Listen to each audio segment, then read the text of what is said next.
Ao anatin'ny tontolon'ny fandraharana ihany manampy trotraka ny fahasahiranana izay efa sedrain'ny Tahirim-bolam-panjakana moa ny tsy fandoavan'ireo mpandrahara avy amin'ny sehatra tsy miankina ny hetra amin'izao fotoana izao. Raha ny hevitry ny tale jeneraly ny Tahirim-bolam-panjakana dia tokony hifanampy amin'ny Tahirim-bolam-panjakana ny rehetra mba hampiodina ny asa rehetra.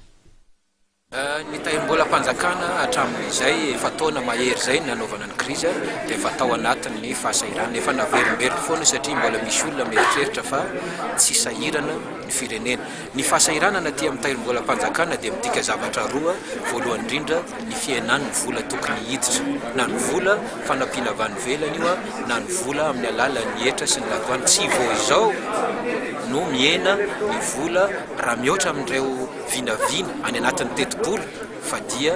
miena isa-taona io ary ataonay fa lojika izany satria mandalo amin'ny ataontsika hoe ralentissement ny activité économique tsika rehefa miena ny famokarana miena ho azy ny vokatra miena ihany koa zany vola miditra na any amin'ny olona na aty amin'ny fanjakana. Io zavatra atao io zany dia mbola manampy trotraka ihany koa ny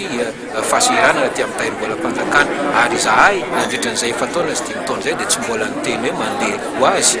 Ny olona no miteny hoe magie miracle no ataon'ny Tahirim-bolam-panjakana mampandeha an'ity raharaham-pirenena ity ary zany kosa dia tsy eken'ny Tahirim-bolam-panjakana fa misy fitantanana, misy gestion zay sahirana isan'andro nataonay hatramin'izay mbola ahafahanay mandoa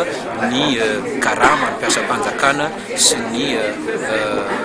fisotroandronoana sy ireo fampandehanana ny raharaham-bahoaka ilain'ny vahoaka isan'andro. Misy ihany koa moa no miteny hoe tsy mazava hoe inona ny mbola ahafahan'ny trésor manao an'izao famatsiny zao nefa ny vola efa tsy misy dia izay indrindra no mahagaganay satria raha ohatra izahay tsy mikaroka ny fomba rehetra hanatsarana an'izany fitantanana izany dia ataovy sary an-tsaina izany hoe tsy voalohany karama tsy voalohany fisotroandronoana dia ho aizitsika menakavy angamba anahirana ihany ny tantana an'izany eto ka ny azonay atao angamba dia hoe